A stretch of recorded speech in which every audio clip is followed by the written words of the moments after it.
Jadi di dalam latihan pengembangan spiritual kita masing-masing memiliki kapasitas yang sama di dalam seberapa besar kita mampu untuk memperoleh hasil dari latihan kita.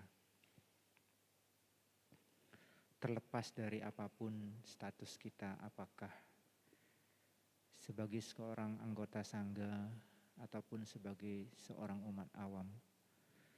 Hanya perbedaannya,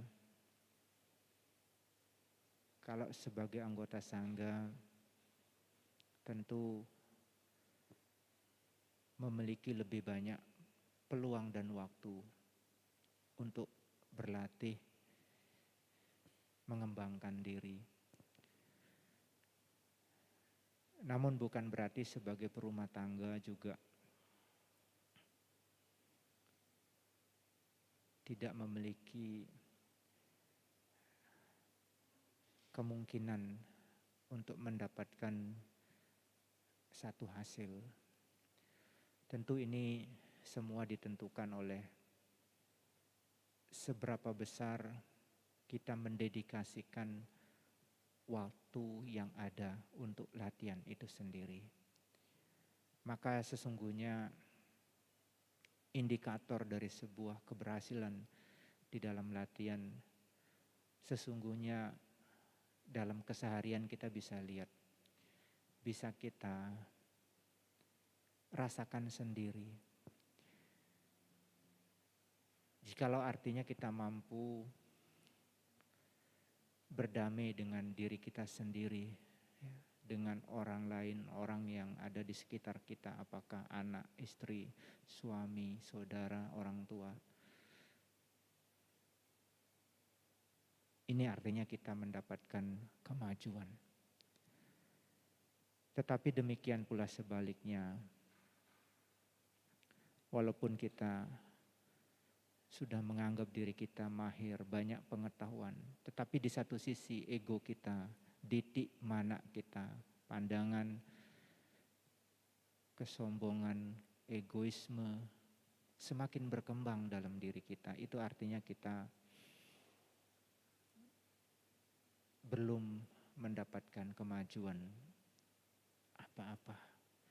Seperti yang sering Bante katakan, bahwa sesungguhnya praktik Dhamma itu ya, apakah berupa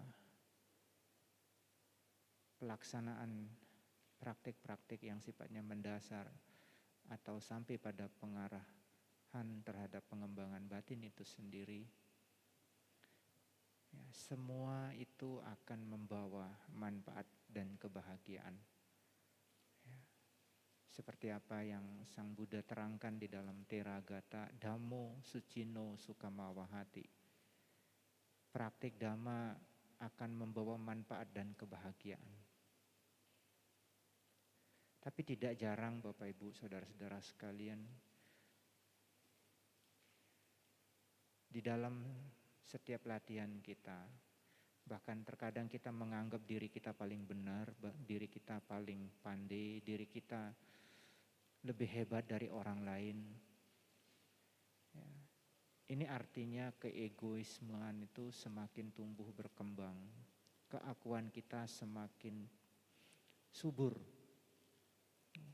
Bahkan tidak sedikit juga dari praktisi-praktisi yang menganggap bahwa ya, yang lain semua salah, yang benar adalah saya. Ini tentunya tidak semestinya terjadi kalau kita memahami arti penting dari sebuah latihan pengembangan batin itu sendiri. Karena pada dasarnya semua praktik Dhamma, apapun bentuk daripada praktik Dhamma itu, semua merupakan satu garis lurus yang menuju pada mengarah terkikisnya keserakahan, terkikisnya kebencian, terkikisnya kegelapan batin atau kebodohan batin, terkikisnya ego. Jadi sesungguhnya sebagai seorang perumah tangga, dengan semakin giatnya mereka, kita sebagai perumah tangga mempraktikkan dhamma dalam keseharian kita, kita bisa lebih bisa mampu berdamai dengan diri kita sendiri, berdamai dengan orang yang ada di sekeliling kita, di sekitar kita, suami, istri, anak, saudara, orang tua, dan orang-orang di sekeliling kita. Tapi kalau kita artinya sudah berlatih, tapi justru malah kita lari dari tanggung jawab sebagai suami, lari dari tanggung jawab sebagai istri, sebagai orang tua, sebagai anak. Ini artinya ada sesuatu yang keliru, ini artinya ada sesuatu yang salah dalam memahami arti daripada sebuah latihan itu sendiri. Karena pada dasarnya Bapak Ibu Saudara-saudara sekalian, seperti yang Bante katakan tadi, bahwa praktik dhamma itu membawa manfaat dan kebahagiaan, bukan hanya saja terhadap individu kita sendiri, tetapi akan membawa pengaruh positif terhadap orang-orang yang ada di sekeliling kita. Maka di mana ketika semakin banyak orang mempraktikkan dhamma, maka semakin tentram, semakin damailah orang-orang itu, orang-orang yang ada di sekitarnya. Ini yang harus kita pahami bersama, sehingga kita benar-benar bisa menjadi orang yang memberi pengaruh positif terhadap lingkungan dan sekitar kita. Tetapi kalau sebaliknya, ini justru yang akan menyebabkan orang-orang lari dari praktik dhamma itu sendiri. Akan mengatakan, oh ini orang wihara, ini orang yang rajin, ya, rajin ikut retreat, ya, tapi kok malah semakin jadi pemarah, semakin emosional, egoisme. Ya orang gak akan mau berlatih lagi. Orang yang sama sekali awam jadi takut, ya. Tidak heran kadang-kadang orang latihan meditasi dianggap hati-hati loh nanti gila, hati-hati loh nanti stres, hati-hati loh kesurupan. Anggapan-anggapan seperti ini masih ada, berlaku dan berkembang di kalangan masyarakat umum. Kenapa ini bisa terjadi? Karena jawabannya adalah kita salah memahami arti daripada sebuah latihan, kita tidak memahami pemahaman yang benar, tidak memiliki satu pengertian jelas terhadap praktik itu sendiri. Ya, karena kita terlalu beranggapan bahwa ya, dengan cara yang kita lakukan adalah paling tepat, adalah paling baik, yang lainnya salah. Nah kalau sudah seperti ini yang akan menutup pintu bagi kita untuk belajar menggali pengetahuan yang lebih luas. Jangan salah Bapak Ibu Saudara-saudara sekalian, seperti yang sering saya katakan, terkadang banyak sekali ya, teori-teori yang tidak didasari oleh pemahaman yang cukup. Karena apa? Ditulis, disampaikan oleh orang-orang yang memang pengetahuannya sangat terbatas. Maka disinilah pentingnya ya, kita harus lebih selektif di dalam belajar, di dalam mencari pemahaman. Maka dibutuhkan ya, referensi yang banyak. Ya. Ini juga yang menjadi faktor kenapa terkadang kita sulit maju, ya, kita sulit berkembang. Karena kita sudah dicokoi oleh pemahaman dan konsep atau mindset kita, ya, yang keliru. Maka kenapa guru junjungan kita Sang Buddha Gautama, ya, di dalam jalan tengah atau majjhima patipada yang beruas atau berunsur 8, samaditi atau pandangan benar, right view, itu menjadi penuntun yang utama. Karena inilah yang akan menjadikan kita mampu untuk memiliki pikiran benar, sama sangkapu. Ya, pikiran benar tidak akan ada kalau kita masih dicokoi oleh pandangan salah, pandangan keliru. Ya, demikian pula selanjutnya. Kalau kita memiliki pandangan yang keliru, pandangan yang salah, sesuatu yang benar, ya, kita bisa lihat sebagai sesuatu yang salah. Demikian pula sebaliknya, sesuatu yang salah, sesuatu yang keliru bisa dianggap sebagai sesuatu yang benar. Ini bahayanya Bapak Ibu saudara-saudara sekalian. Dan itu, pandangan benar ini bisa kita peroleh, ya, dari latihan pengembangan batin. Kebijaksanaan atau panya hanya bisa diperoleh dari pengembangan batin, ya, nggak bisa. Artinya walaupun kita rajin melaksanakan ritual, ya sebatas mungkin sugesti. Ya. Tapi untuk mampu cemerlang, terang benderang, itu harus kita kembangkan sehingga panya kita bisa muncul. Nah, dari latihan meditasi ini. Maka terkadang Bapak Ibu saudara-saudara sekalian, inspirasi, motivasi itu hanya bisa muncul pada saat ketika kondisi pikiran kita jernih. Ya. Apalagi yang namanya sangwega. Satu rasa keterdesakan kita untuk mempraktikkan dhamma, untuk menjalankan dhamma, untuk meninggalkan hal-hal yang sifatnya menjadi sumber penderitaan. Ini tidak bisa muncul begitu saja. Ya. Tetapi kalau sudah muncul yang namanya sangwega, ini yang akan membawa kita pada praktik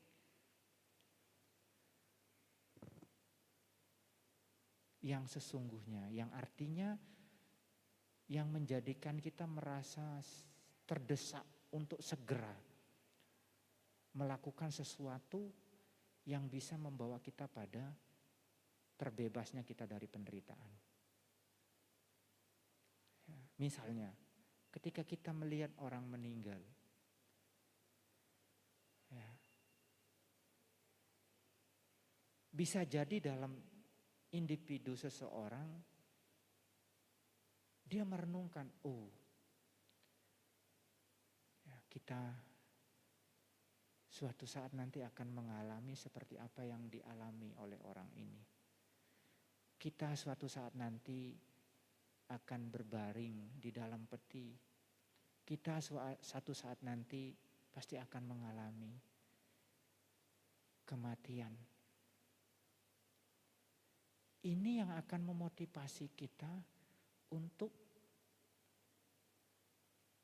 mencari, ya, satu jalan keluar yang bisa menjadikan kita untuk lebih teguh dalam berbuat kebajikan, untuk lebih teguh dalam mempersiapkan diri dalam menghadapi proses kematian itu sendiri. Jadi oleh karenanya Bapak Ibu saudara-saudara sekalian, seberapapun kecilnya, ya, usaha, tetap itu dibutuhkan untuk memotivasi kita agar supaya kita bisa lebih gigih, bisa lebih semangat dalam melakukan kebaikan. Apapun jenis dan bentuk daripada kebaikan itu. Tetapi intinya kita harus mau memulai.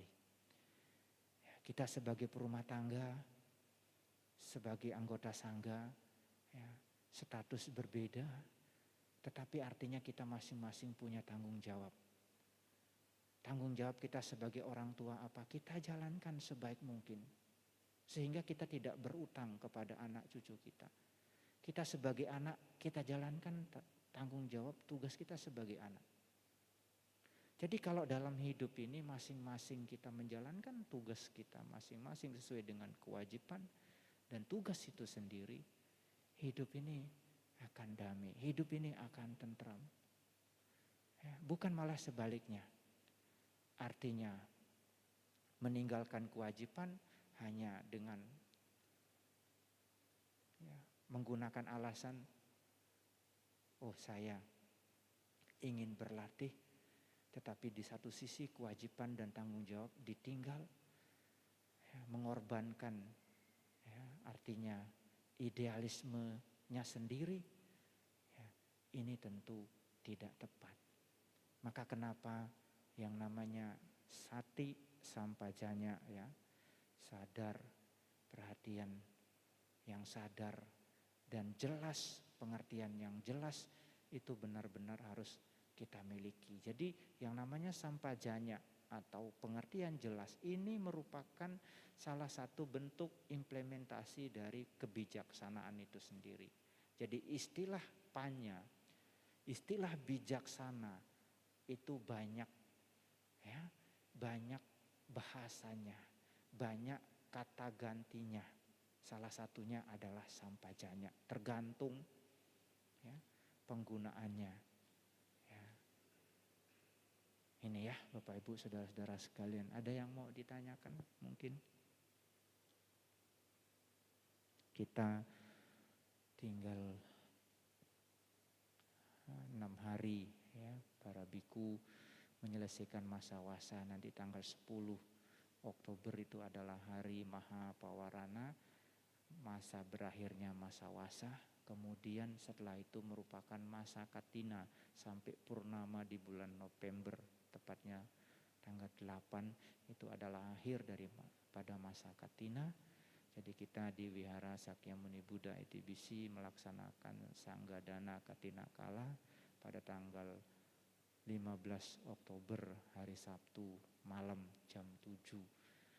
Jadi ini merupakan satu bentuk daripada partisipasi kita sebagai umat Buddha yang bisa kita ambil untuk menyokong perkembangan daripada sangga, biku sangga, juga Buddha sasana secara umum.